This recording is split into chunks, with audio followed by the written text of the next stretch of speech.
नमस्कार। बादलों से आंख मिचौली करती सूर्य की रोशनी और सुंदर प्राकृतिक दृश्यों के साथ आज की सुबह और इन सभी के साथ आपका पसंदीदा कार्यक्रम बिहार बिहान। स्वागत आप सभी दर्शकों का कार्यक्रम बिहार बिहान में। आज का बिहार बिहान आपकी अपनी होस्ट निहारिका के साथ। आइए देखते हैं आज का सुविचार। कुछ ऐसा जीवन जियो जैसे कि तुम कल मरने वाले हो। कुछ ऐसे सीखो जैसे कि तुम हमेशा के लिए जीने वाले हो। एक अच्छे अखबार के शब्द अपने आप बोल देते हैं। आज के हमारे विशेष मेहमान का निहारिका के साथ स्वागत करिए। हमारे साथ हमारे विशेष मेहमान श्री दीपक कुमार जी। नमस्कार। नमस्कार। अभिनंदन, स्वागत आपका कार्यक्रम में। सबसे पहले तो बिहार बिहान के दर्शकों का अभिनंदन करना चाहता हूं और ख़ास करके धन्यवाद भी करना चाहता हूं बिहार दूरदर्शन का कि आज international day for the preservation of the ozone layer है।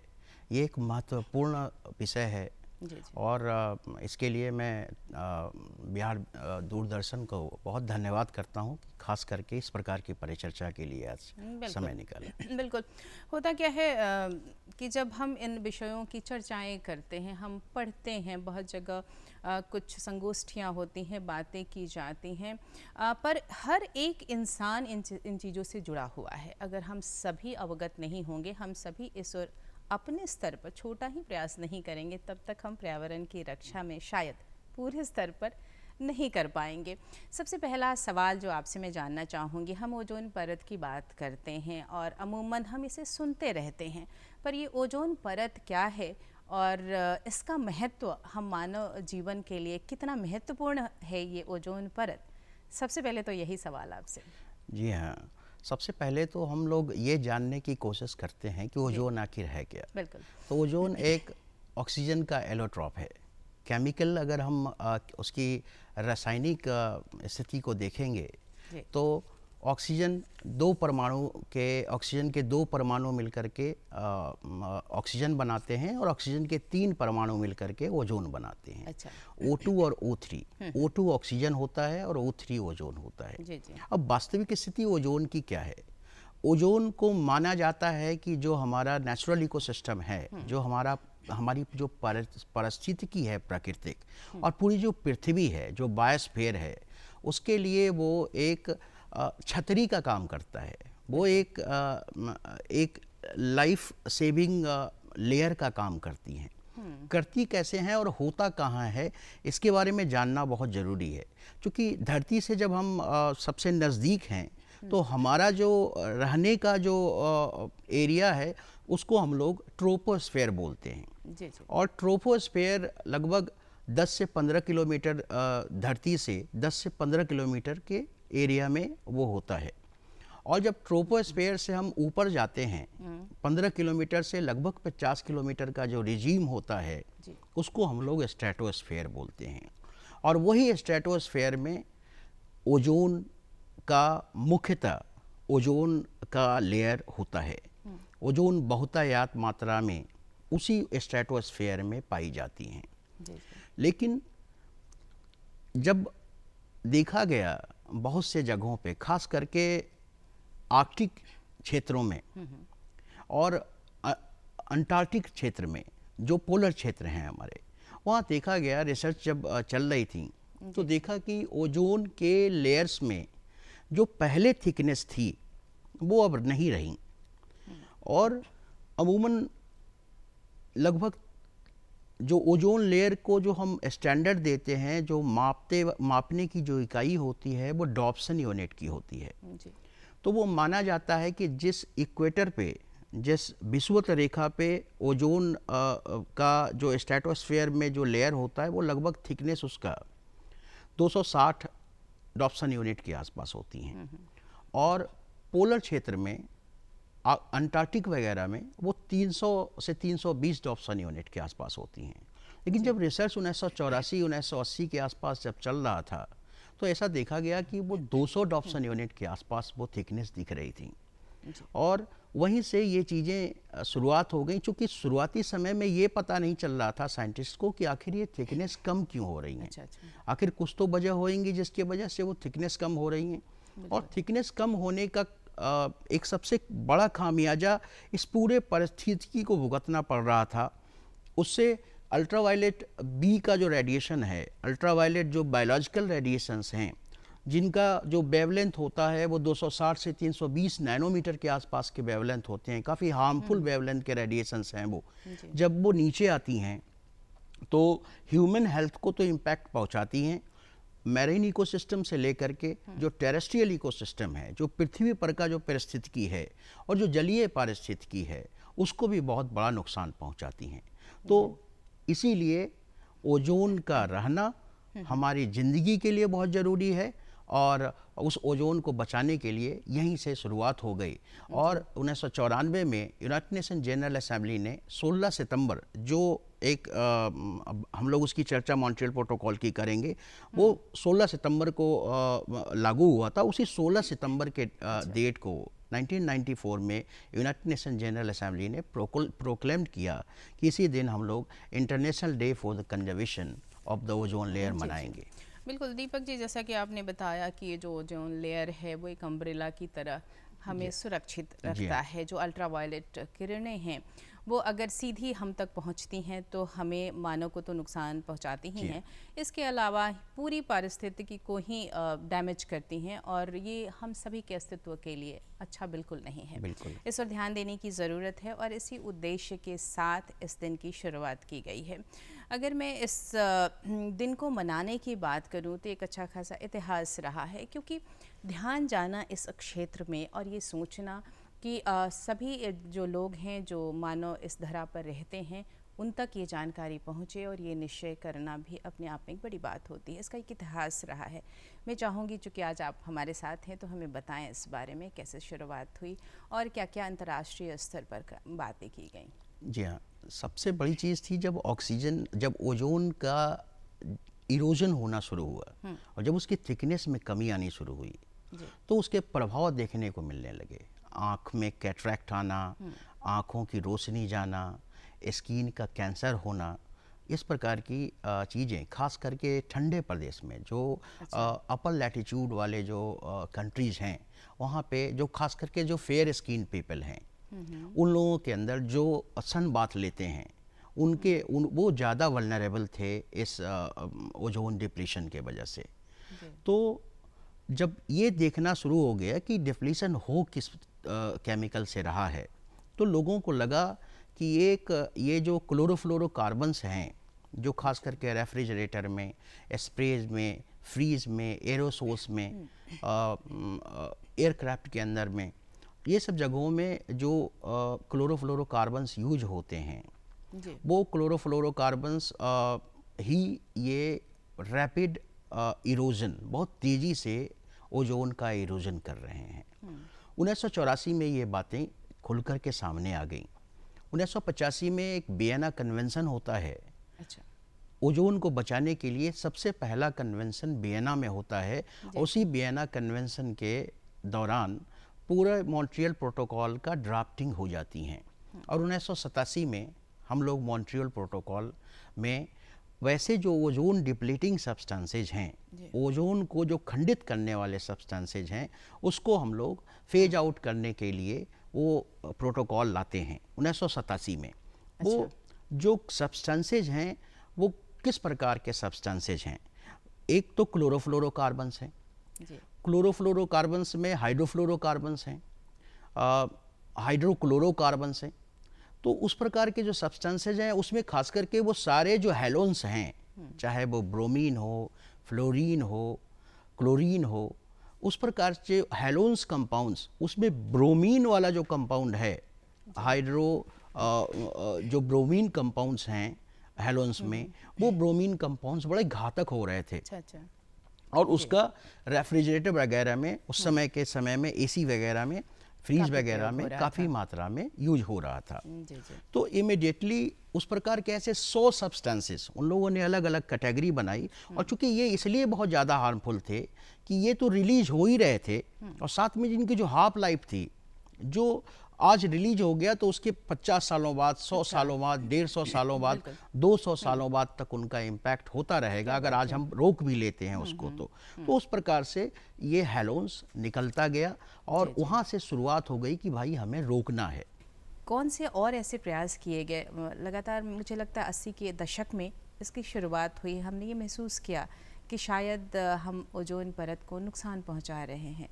और कौन कौन से अंतर्राष्ट्रीय स्तर पर प्रयास किए गए, इनकी जानकारी आपसे ज़रूर चाहूँगे। जी हाँ, एक्चुअली जब 1985 से वियना कन्वेंशन शुरू हुआ और वहीं से ड्राफ्ट मॉन्ट्रियल प्रोटोकॉल की शुरू हो गई 1987 में। और ये माना जाता है कि अब तक का दुनिया में जितने जो इंटरनेशनल कन्वेंशंस और एग्रीमेंट्स हुए हैं उसमें वियना कन्वेंशन और इस मॉन्ट्रियल प्रोटोकॉल एक लैंडमार्क है। और यही वजह है कि 16 सितंबर 2009 को पूरी दुनिया ने यूनिवर्सली इसको रेटिफाई किया है, इस दोनों कन्वेंशन और इस प्रोटोकॉल को, मॉन्ट्रियल प्रोटोकॉल को। मॉन्ट्रियल प्रोटोकॉल के अंदर 100 ऐसे सब्सटेंसेस की कैटेगरी बनाई गई जो ओजोन को डिप्लीट करती हैं, ओजोन को तोड़ती हैं, ओजोन को कमज़ोर करती हैं। उस प्रकार के सब्सटेंसेस की एक लिस्ट बनाई गई। उसमें ज़्यादातर जो सब्सटेंसेस थे वो क्लोरोफ्लोरोकार्बन्स, हेलोन्स के सब्सटेंसेस थे जो गैस जा कर के ऊपर डिग्रेड करते थे, डिटोरेट करते थे ओजोन लेयर को।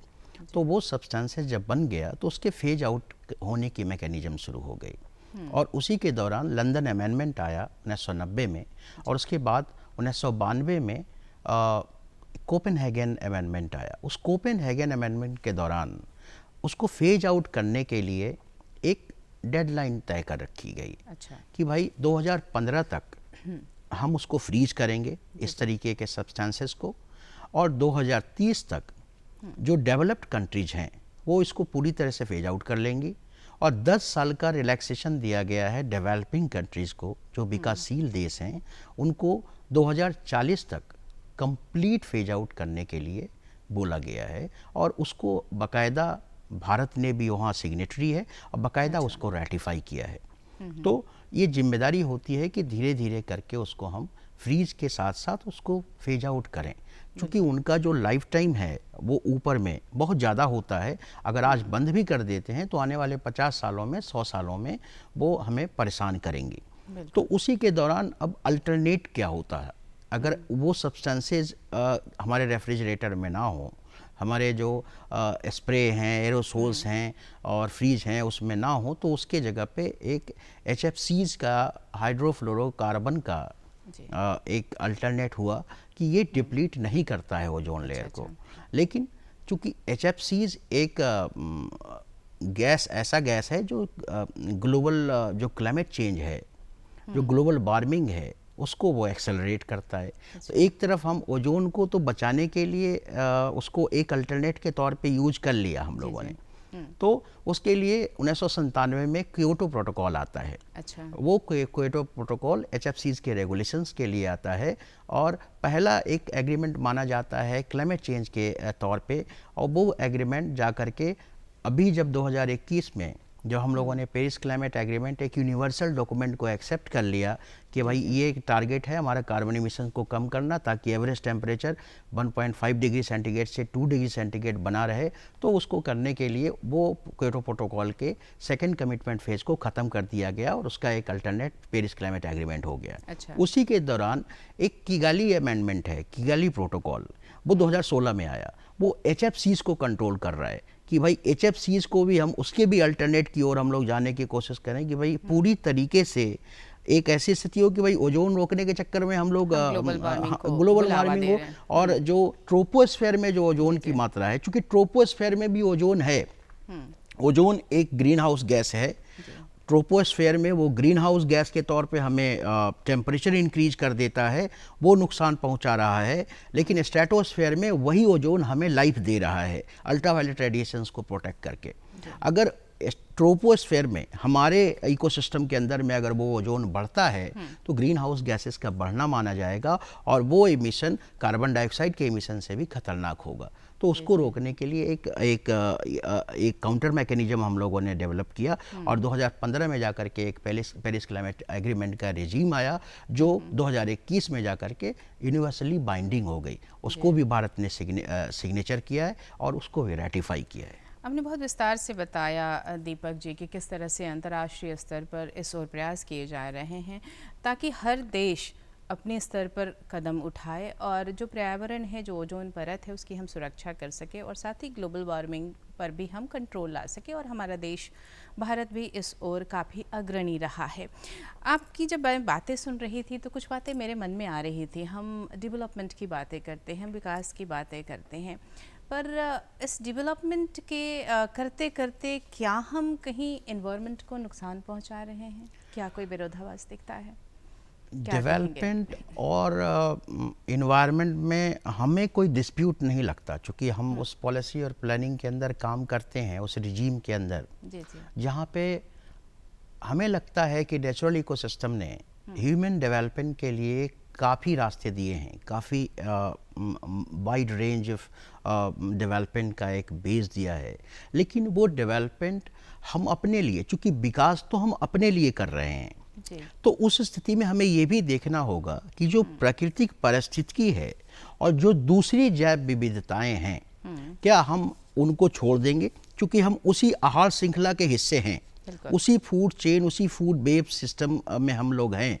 और अगर हम हमारे वजह से कोई दूसरा आहार श्रृंखला अगर गड़बड़ होता है, जैसे बाघ की संख्या में कमी आती है, शेर की संख्या में कमी आती है, दूसरे जो छोटे माइक्रो ऑर्गेनिजम्स हैं उनकी संख्या में कमी आती है, या घास खाने वाली पशुओं की संख्या में कमी आती है, या मांस खाने वाली पशुओं की संख्या में कमी आती है, उसका तात्कालिक प्रभाव और दीर्घकालिक प्रभाव हमारे एग्जिस्टेंस पे भी पड़ेगा और आगे चल करके हमारी स्टेबिलिटी, हमारी नेचुरल इकोसिस्टम भी खतरे में आएगी। तो सबसे बड़ी चीज़ है कि उस विकास को हम इतना अंदर तक नहीं जाने दें जहां हमारी जैव विविधताएं खत्म हो और प्राकृतिक परिस्थिति की असंतुलित हो। उस संतुलन को बना करके चलना, चूंकि हमें भगवान ने सबसे ज़्यादा दिमाग दिया है और इस परिस्थिति की सुरक्षा के लिए, इस पृथ्वी की सुरक्षा के लिए, चूँकि हमारे पास कोई ऑप्शन भी नहीं है, ना कोई हमारे पास कोई प्लैनेट अर्थ जैसा कोई प्लैनेट बी है जिसके लिए हम लोग दूसरी जगह चले जाएं। इसी पृथ्वी पे रहना है, इसी पृथ्वी की जैव विविधताओं को बना के रहना है, उसी पारिस्थितिकी के अंदर रहना है। तो जाहिर सी बात है विकास, हम उस संतुलित विकास की तरफ जाएं, उस सस्टेनेबल डेवलपमेंट, सतत विकास की तरफ जाएं जहां सब एक दूसरे को डिस्टर्ब ना करें, अपसेट ना करें। जो बैलेंस बना हुआ है वो बरकरार रहे। और आपने जिक्र किया सस्टेनेबल डेवलपमेंट गोल्स का, तो अगर मैं उसका जिक्र करूं तो छठा या सातवां जो गोल है या फिर 13, 14, 15 जो गोल बनाए गए हैं वो कहीं ना कहीं इन्हीं सारी बातों को नज़र में रखते हुए बनाए गए हैं और बड़े अहम होते हैं हमारे लिए, क्योंकि हम सभी को अपने स्तर पर प्रयास करने की ज़रूरत है और विश्व स्तर पर इसमें प्रयास किए भी जा रहे हैं। मैं थोड़ी जानकारी इन सस्टेनेबल डेवलपमेंट गोल्स के बारे में भी जानना चाहूँगी जो खासकर पर्यावरण से जुड़ी हुई। ये बहुत महत्वपूर्ण बात है मैम। सबसे बड़ी ज़रूरी चीज़ है कि 2015 जब आया तो 3 चीज़ों को लेकर के आया, बड़ी महत्वपूर्ण चीज़ें 3 चीज़ आई उस समय।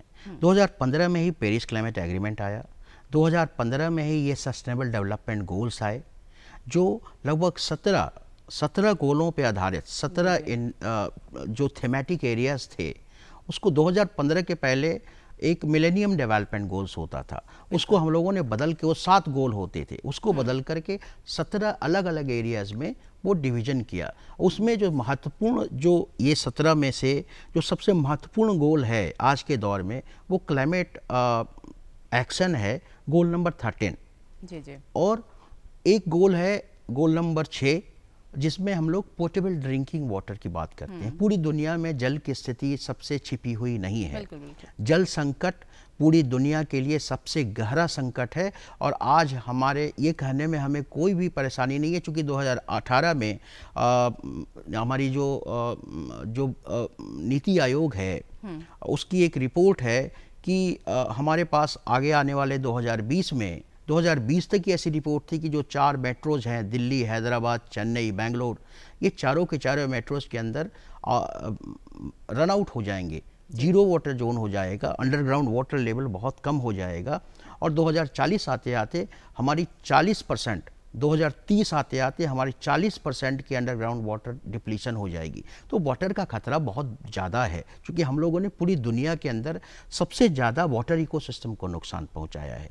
तालाबें ख़त्म हो गई है, कुआं ख़त्म हो गया है, पॉन्ड ख़त्म हो गया है। तो उसके लिए गोल नंबर 6 है, जो लोगों को कैसे हम रिजुवेनेट करें, कैसे उस इकोसिस्टम को रीस्टोर करने की कोशिश करें। और बिहार सरकार जल जीवन हरियाली जैसी एक बड़ी एम्बिशियस एक प्रोग्राम चला रही हैं। 2015 के बाद एक पेरिस क्लाइमेट एग्रीमेंट आता है, जहाँ पे कार्बन इमिशंस को कम करने की बात होती है। जब कार्बन इमिशंस कम करने की बात होती है और हमारा देश भी जाकर के बोलता है कि 2030 तक हम 33 से 35% कार्बन डाइऑक्साइड को कम करेंगे, तो कम करने के लिए हमारे पास ऑप्शन क्या है? कोल बेस्ड इंडस्ट्रीज, जो coal based thermal power station चल रहे हैं, उसको फेज आउट करने की कोशिश करेंगे, या टेक्निकली उसको बहुत एडवांस करने की कोशिश करेंगे।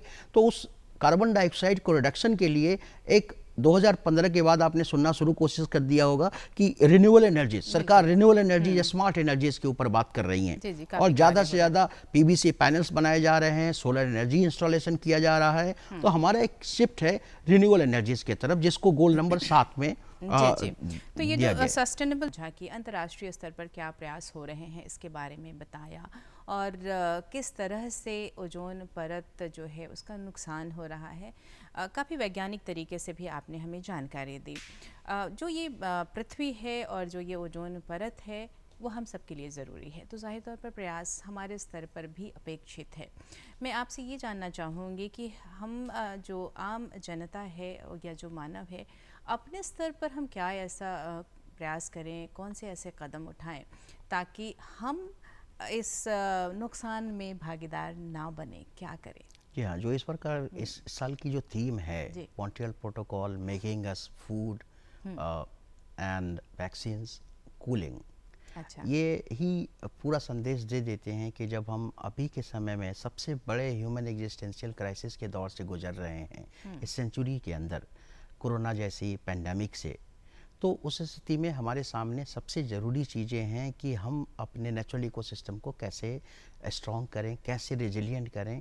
और नेचुरल इकोसिस्टम अगर बहुत ज़्यादा स्ट्रॉन्ग रहेगा, परिस्थिति हमारी बहुत स्ट्रॉन्ग रहेगी, तभी वो हमें बचा पाएंगी। और हम उसमें कैसे सहयोग कर सकते हैं? हरियाली का कोई विकल्प नहीं है।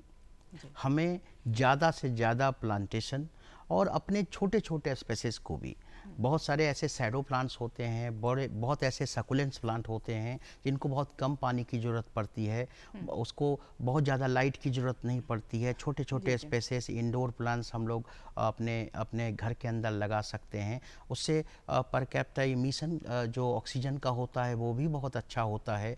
तो उस प्रकार के प्लांट्स अगर हम लगाते हैं अर्बन इकोसिस्टम के अंदर, जहाँ पे बहुत हरियाली की कमी होती है, गांव के अंदर तो हरियाली है हमारे गांव के अंदर, लेकिन अगर अर्बन इकोसिस्टम के अंदर इस बात का ध्यान रखें, क्योंकि हरियाली का कोई विकल्प नहीं है। और एक दूसरा, स्मार्ट कंज्यूमर बने।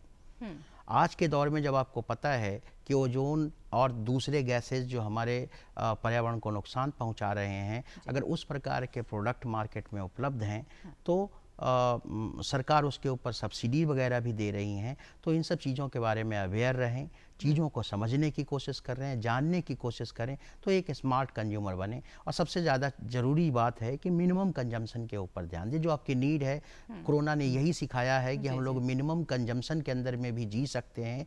जीना बहुत ज़्यादा ज़रूरी है और जीने के लिए बहुत ज़्यादा खर्च की ज़रूरत नहीं होती। जी जी, तो जैसा कि आपने कहा और बहुत अच्छे शब्द का आपने प्रयोग किया, स्मार्ट कंज्यूमर बने, और हरियाली का कोई विकल्प नहीं है। ये कुछ ऐसी बातें हैं जिसका ध्यान हम अपने स्तर पर भी बिल्कुल रख सकते हैं। और शायद जब हम इन चीज़ों का प्रयोग करते हैं तो हमें ये महसूस नहीं होता कि अगर हम इसका मिसयूज़ कर रहे हैं तो हम पर्यावरण का कितना बड़ा नुकसान कर रहे हैं। और मैं कहूँगी पर्यावरण का ही नहीं, हम खुद का कितना बड़ा नुकसान कर रहे हैं। अगर ये समझदारी हम सभी के अंदर आ जाती है तो मुझे लगता है कि शायद हम जो भी कदम उठाएंगे वो पर्यावरण सुरक्षा के साथ ही होगा। अगर मैं बात इन्वायरमेंट की करूं दीपक जी, तो इन्वायरमेंट को समझना, पर्यावरण को समझना बेहद ज़रूरी है, तभी शायद हम इसकी महत्ता को भी समझ सकेंगे। ये एक विज्ञान है और मैं आपसे ये जानना चाहूँगी, क्योंकि आपने एक लंबे समय तक इसमें कार्य किया है, एक करियर ऑप्शन के तौर पर इसके क्या क्या विकल्प हैं? जी हाँ मैम, चूँकि 1990 के बाद primary school, middle school, high school, university और रिसर्च, ये पूरे जगहों पे पर्यावरण विषय को एक इंडिपेंडेंट ऑटोनमस सब्जेक्ट के रूप में तय किया गया है। और पर्यावरण विषय से बहुत सारे ऐसे विषय निकल कर के आए हैं, जैसे इन्वायरमेंटल इकोनॉमिक्स है, इन्वायरमेंटल केमिस्ट्री है, इन्वायरमेंटल क्लाइमेट चेंज है, मास्टर डिग्री के ये सारे कोर्सेज हैं, ग्रेजुएशन के स्तर पे ये सारे कोर्सेज हैं, इन्वायरमेंटल लॉज है, इन्वायरमेंटल जर्नलिज्म है। तो आज के दौर में पर्यावरण का एक सोशलाइजेशन भी हुआ है, साइंटिफिक हुआ है और इकोनॉमिक्स के अंदर भी हुआ है। जब चीज़ें इतनी ज़्यादा डाइवर्सिफाइड हैं तो सरकार अभी भी वो कुछ ऐसी चीज़ें हैं कि जब वैकेंसी जाती हैं तो कम से कम सरकारों से अनुरोध करते हैं, चाहे वो राज्य की सरकारें हों, खास करके वैसे जो प्रदूषण बोर्ड हो गया या पर्यावरण विभाग हो गया या यूनिवर्सिटी के फैकल्टीज़ में जो पोजीशंस आती हैं, स्कूल के टीचर में जो फैकल्टीज आती हैं, कम से कम इस बात का बिल्कुल ध्यान रखा जाए कि वहाँ पर हम स्पेशलाइज्ड लोगों को लें। जब तक हम आज के दौर में सबसे बड़ा संकट पर्यावरण का संकट है और सबसे ज़्यादा जॉब्स भी इस पर्यावरण के अंदर हैं, तो कोशिश करनी चाहिए कि ऐसे विशेषज्ञ लोगों को हायर करें जो बच्चों को सही जानकारी दे सके। अल्टीमेटली हम उन बच्चों को तैयार करना है, उस स्कूल, उस कॉलेज से उस बच्चों को निकालना है जो इस वैश्वीकरण के दौर में, इस अंधे बिल्कुल दिखावे के दौर में, इस उपभोगवाद के दौर में ऐसा वो कुछ निकल करके ऐसा एजुकेशन को वो चेंज करने की कोशिश करें, अप्लाइड एजुकेशन करने की कोशिश करें, ताकि वो बच्चे इस बदलाव में सहायक हो सकते हैं और एक सुखद, एक स्वस्थ पृथ्वी हमें मिलेगी तब तक, जब तक वैसे स्पेशलाइज्ड लोगों को हम लोग नहीं हायर करेंगे। और ऐसे लोगों के लिए सरकार को स्पेशल वैकेंसी निकालनी होगी, उसमें बाकायदा जिक्र करना होगा कि वैसे जो पर्यावरण के छात्र हैं जिन्होंने ग्रेजुएशन किया है, मास्टर डिग्री किया है, सर्टिफिकेट कोर्सेज किए हैं, पीजी डिप्लोमा है या नेट निकाल करके रिसर्च हैं, लेक्चरर हैं, पीएचडी कर चुके हैं, उन लोगों को विशेष बिल्कुल ऐसे पोजीशंस के ऊपर ध्यान देना होगा सरकार को और हायर करना पड़ेगा उनको। आपने कहा कि इस पर प्रयास करने की ज़रूरत है और एनवायरनमेंट एक ऐसा सब्जेक्ट है जो शायद हम सभी के लिए विशेष है, हम सभी के लिए ख़ास है। हम अपने घर का तो बड़ा ख्याल रखते हैं, साफ़ सुथरा हो, स्वच्छ हो, कहीं कोई गंदगी ना हो, पर कभी शायद ये नहीं सोचते कि ये पूरा विश्व, ये पूरी धरा, ये तो हमारा ही घर है और ये स्वच्छ हो, ये सुंदर हो, इसके लिए हमारा जो ये पर्यावरण है वो सुंदर और स्वच्छ होना बेहद ज़रूरी है। आप एक एनवायरनमेंट ऑफिसर हैं और एक ऐसी संस्था से जुड़े हैं जिससे जुड़ा होना भी अपने लिए गर्व की बात होती है। आपकी क्या जवाबदेहियाँ होती हैं और कैसे कार्य करते हैं एनवायरनमेंट को प्रोटेक्ट करने के लिए, जो पॉलिसीज़ हैं, जो प्लानिंग है आपकी? जी हाँ, जो पॉलिसीज़ इन बातचीत के दौरान जिन बातों को जिक्र किया मैंने, वो सारे हमारे कार्य के क्षेत्र के अंदर ही आते हैं। और जो जलीय पारिस्थितिकी है, जो टेरेस्ट्रियल इकोसिस्टम है, फॉरेस्ट है, वेटलैंड्स हैं, उनको किस प्रकार से एक ग्रीन इकोनॉमिक्स के अंदर लाइवलीहुड्स कैसे लोगों का बढ़ाया जा सकता है। जैसे नॉर्दर्न ईस्टर्न स्टेट्स है, वहाँ पे बहुत सारे अलग अलग एथनिक ट्राइब्स हैं, उनका अलग अलग एथनिक क्राफ्ट्स है और वो एथनिक क्राफ्ट्स जंगल से ही किया गया बिल्कुल लाइवलीहुड्स है। सारे एक्सट्रैक्ट, सारे क्रूड सब्सटेंसेज वो जंगल से लेते हैं, बैम्बू वगैरह दूसरी चीज़ों को अलग अलग बड़े ब्यूटीफुल क्राफ्ट्स तैयार करते हैं। उनको उसमें टेक्निकली स्ट्रॉन्ग करना, उनको एक मजबूत आकार देना, तो वो ग्रीन इकोनॉमिक्स का हिस्सा हो जाता है। तो वो पॉलिसीज़ के अंदर आती हैं। ग्रीन क्लाइमेट फंड के ऐसे कुछ पॉलिसीज़ हैं जो वर्ल्ड बैंक से रेगुलेट होते हैं। उस प्रकार की पॉलिसीज़ को मॉनिटर करना, एडवोकेसी करनी, सरकार को उसको सैम्पलिंग करके दे देना कि भाई आप अपने इस प्रोजेक्ट को आगे प्लान और पॉलिसीज़ के अंदर डालें। और जो SDG के जो कार्यक्रम चल रहे हैं, खास करके जो एनवायरनमेंट से रिलेटेड हैं, उनको लगातार देखना, सरकार को उसमें एडवाइजरी देना, ये सारे काम हमारे हैं। जी जी। जैसा कि आपने बताया और आप एक एनवायरनमेंट ऑफिसर के तौर पर कार्य कर रहे हैं और जो विविधताएं हैं आपके कार्य में वो सारी की सारी जुड़ी हुई हैं हमारे पर्यावरण से। आप एक ऐसे पद पर हैं जो सीधा जुड़ा है पर्यावरण से और बहुत सारे आप प्रयास भी कर रहे हैं। जो यूएनडीपी के कार्यक्रम हैं उसको संचालित करने के लिए आप निरंतर कार्य कर रहे हैं। आज हमारे लिए सौभाग्य की बात कि आज इस विशेष दिवस पर आज हमारे साथ आप स्टूडियो में मौजूद हैं और बहुत ही ज्ञानवर्धक बातें आपने हमारे दर्शकों के लिए बताई है। आपका बहुत बहुत धन्यवाद कार्यक्रम में शरीक होने के लिए। धन्यवाद। नमस्कार। और दर्शकों, आज का जो ये कार्यक्रम था वो विशेष तौर पर आधारित था ओजोन परत की सुरक्षा के लिए।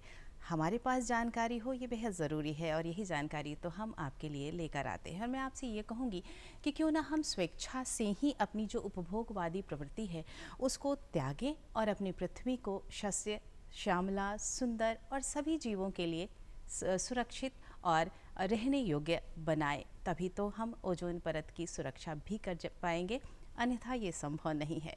छोटे छोटे प्रयास भी बड़ी सुंदर धरा का निर्माण कर सकते हैं और ये खूबसूरत धरा, हमारा ये सुंदर घर जब हमारे साथ होगा तो हम सभी का जीवन भी सुखमय रहेगा। अपनी खुशी की भी बात आपसे कर लूँ। हमारी खुशी इस बात में है कि आप जब हमारा ये कार्यक्रम देखते हैं तो आपको ये कार्यक्रम कैसा लगता है, ये हम आपसे जानना चाहते हैं। और इसके लिए आपको नोट करना पड़ेगा हमारा पता। हमारा पता है कार्यक्रम बिहार बिहान, निदेशक डीडी बिहार, दूरदर्शन केंद्र पटना, फ्रेजर रोड पटना 800001। हमारा ईमेल आईडी है director@gmail.com।